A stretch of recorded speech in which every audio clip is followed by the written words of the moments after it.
దేవుని ఘనమైన నామమునకు మహిమ కలుగునుగాక. వీక్షిస్తున్న మీ అందరికీ కూడా ప్రభువైన యేసుక్రీస్తు నామములో శుభాభివందనాలు తెలియజేస్తున్నాను. ఈరోజు మన దేవుని వాగ్దానం యెషయా గ్రంథం 60వ అధ్యాయము 1వ వచనం. నీకు వెలుగు వచ్చి ఉన్నది, లెమ్ము తేజరిల్లుము. ప్రియమైనటువంటి దేవుని సంగమా, లోకములో వెలుగు ఉంది, కానీ ఈ వెలుగు ఉదయిస్తుంది, అస్తమిస్తుంది. కానీ ఇదే లోకములో నిజమైన వెలుగు ఉంది. యేసు ప్రభువుని గురించి రాయబడ్డ మాట, లోకములో నిజమైన వెలుగు ఉంది, ఆ వెలుగు అనేకుల్ని వెలిగిస్తూ వెళ్తుంది అన్నాడు. ఇక్కడ చూడండి, భక్తుడు రాస్తున్నటువంటి మాట, దేవుని వెలుగు నీ మీద ఉదయించాలని ఉంది అని అంటాడు. లెమ్ము తేజరిల్లుము, వెలుగు నీ మీద ప్రకాశిస్తుంది అన్నాడు. అంటే ఇక్కడ వ్యక్తిగతంగా మాట్లాడుతున్నాడు. నీ మీద అంటే అతడు ఏ స్థితిలో ఉన్నాడు? పడిపోయిన స్థితిలో ఉన్నాడు. అంటే వెలుగులోనే ఉన్నాడు, కానీ నిజమైన వెలుగు లేక అతడు పడిపోయాడు. అందుకే అతన్ని లేవనెత్తటానికి, నీవు లేస్తే నీ మీద వెలుగు ప్రకాశిస్తుంది అన్నాడు. అంటే చూడండి ప్రియమైన దేవుని బిడ్డలారా, ఈ లోకంలో వెలుగంతా కూడా అది ఒక చీకటి.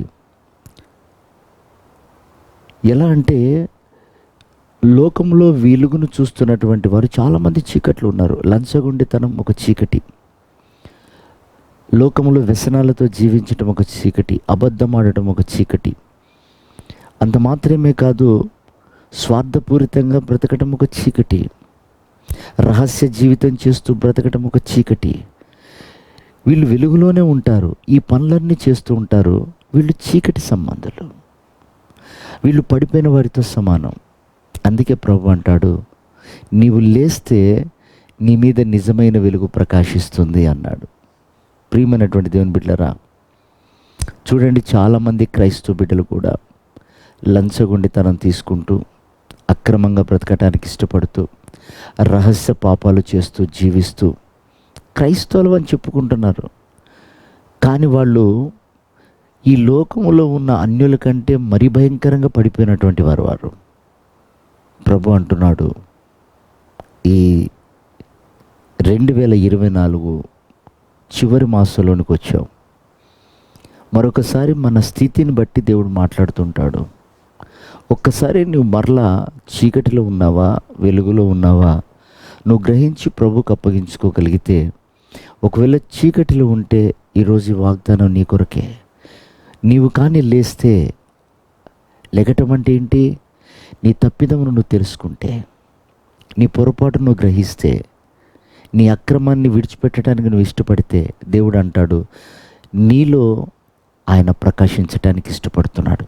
చూడండి, జక్కయ్య వెలుగులోనే ఉన్నాను అనుకున్నాడు, కానీ లంచగొండితనం, చీకటిలో ఉన్నాడు. నెమ్మది లేదు, కుటుంబం లేదు, ఒంటరిగా బ్రతుకుతున్నాడు. జనులందరూ కూడా తన గురించి తప్పుడుగా ఆలోచిస్తున్నారు. కానీ దేవుడు అన్యాయస్తుడు కాదండి.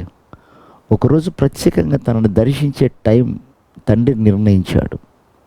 ఎప్పుడైతే యేసయ్య ఆ ఇంటికి వెళ్ళాడో, అతని హృదయంలో ఒక పశ్చాత్తాపం, నేను వెలుగు సంబంధిన అయ్యుండి నిజమైన వెలుగును గ్రహించలేకపోయాను అని తనలో ఉన్నటువంటి పాపను బయటకు తీసేశాడు.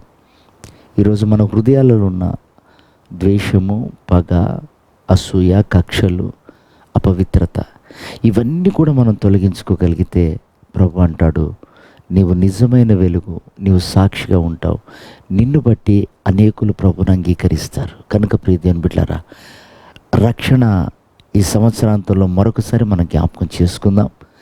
మనం పడిపోయిన స్థితిలో ఉండి లేచి మరలా నూతనపరుచుకుందాం. ప్రభు అట్టి అభిషేకము, కృప మనందరికీ అనుగ్రహించి ఆయన రాకడికి సిద్ధపరచును గాక. ఆమేన్.